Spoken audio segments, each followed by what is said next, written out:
नमस्कार, मैं पूजा जादौन और आप देख रहे हैं द फैक्ट इंडिया। इस बार के लोकसभा चुनाव में भाजपा देश के हर हिस्से से ज्यादा सीटें हासिल करने की कोशिश कर रही है, लेकिन इन सभी में दक्षिण भारत बीजेपी के लिए एक बड़ी चुनौती है। पिछले 10 साल में बीजेपी वहां पर विशेष फोकस भी कर रही है।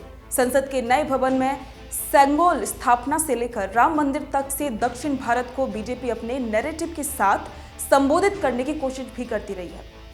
वाराणसी में तमिल समागम, केरल में आरिफ मोहम्मद को राज्यपाल बनाना और काशी से तमिलनाडु के लिए ट्रेन, राम मंदिर के श्री विग्रह के लिए कर्नाटक के शिल्पकार का चयन, ऐसे कई सारे प्रयास हैं कि प्रधानमंत्री नरेंद्र मोदी की ओर से लगातार चल रहे हैं।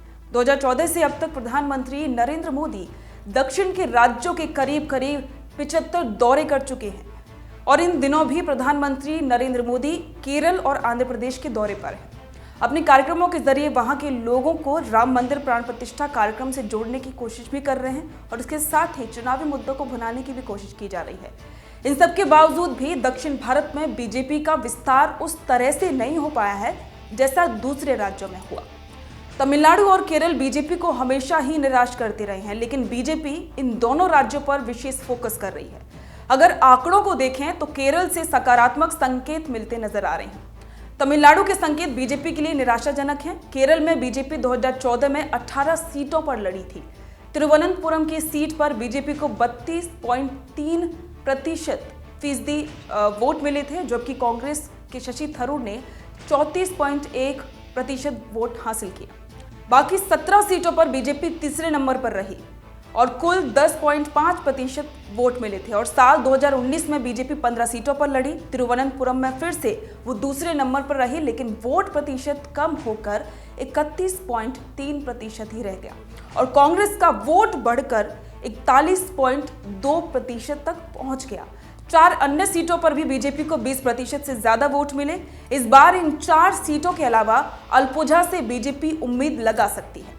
अल्पुझा कांग्रेस के कद्दावर नेता रहे ए.के. एंटनी के प्रभाव वाला क्षेत्र माना जाता है और पिछले साल एंटनी के बेटे अनिल ने बीजेपी का दामन थाम लिया था। तमिलनाडु की तस्वीर एआईएडीएमके के साथ जोड़ने की वजह से बीजेपी के लिए कठिन हो गई है। यहाँ के आंकड़े भी कोई उजली तस्वीर पेश नहीं करते हैं।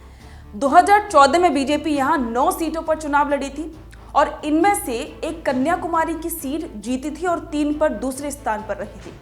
वोट प्रतिशत कुल 5.5% ही था, लेकिन बीजेपी जिन 9 सीटों पर लड़ी वहां उसका कुल वोट प्रतिशत 24.1% रहा।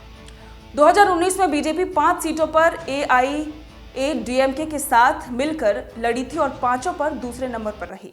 इन 5 सीटों का उसका वोट प्रतिशत 28.8%, लेकिन कन्याकुमारी उसके वोट 2014 के 37.8% से घटकर 35% ही रह गए थे। ये सीट कांग्रेस ने 59.8% वोट लेकर जीत दर्ज की।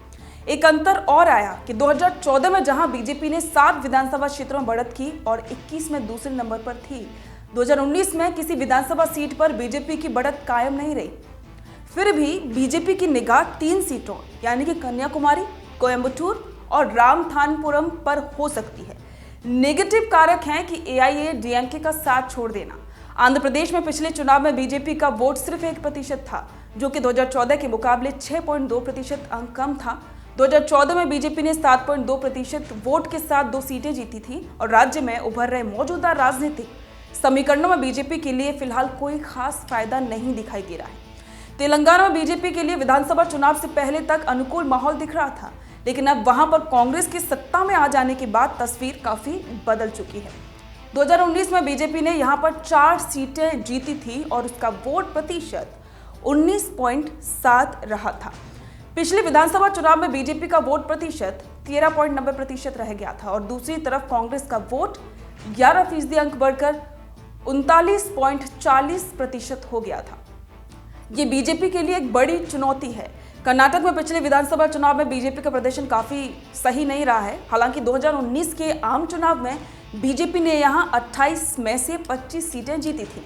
गुजरात और हिंदी पट्टी के सभी राज्यों के अलावा कर्नाटक अकेला ऐसा राज्य था जहां पर बीजेपी को आधे से ज्यादा 51.7% वोट मिले थे। लेकिन विधानसभा चुनाव में वोट 36% रह गया था। 2018 के विधानसभा चुनाव में 38.14% वोट पार्टी को मिला था। मोटे तौर पर 2013, 2018 और 2023 के विधानसभा चुनाव और इस बीच हुए दोनों आम चुनावों को देखें तो बीजेपी के लिए बड़ी चुनौती के संकेत मिल रहे हैं। कुल मिलाकर दक्षिण भारत के 5 राज्यों में से 129 सीटें, पुडुचेरी को अगर मिला लिया जाए तो 130 सीटें आती हैं, जिसमें से 29 सीटें 2019 में बीजेपी ने जीती थी। इन राज्यों में बीजेपी का वोट प्रतिशत 2.4% बढ़ा और 8 सीटें बढ़ी हैं। आंकड़ों को देखने पर यहां पर संख्या बरकरार रखना बीजेपी के लिए मुश्किल नहीं है। अगर स्थितियां थोड़ी भी अनुकूल रहीं तो केरल और तमिलनाडु में बीजेपी का प्रदर्शन इस संख्या को और भी ज्यादा बढ़ा सकता है। बीजेपी का नैरेटिव अब यहां तक है कि सिर्फ कर्नाटक में असरदार काफी रहता दिखाई दे रहा है। बाकी राज्यों में इसका ऐसा असर नहीं है कि चुनावी राजनीति को प्रभावित कर सके। लेकिन क्या इस बार भी ऐसी स्थिति रहेगी? यह देखना रोचक होगा कि बीजेपी की कोशिशें वोटों और सीटों में कितना तब्दील हो पाएंगी। आपके इस पर विचार कमेंट करके जरूर बताएं। बने रहें द फैक्ट इंडिया के साथ।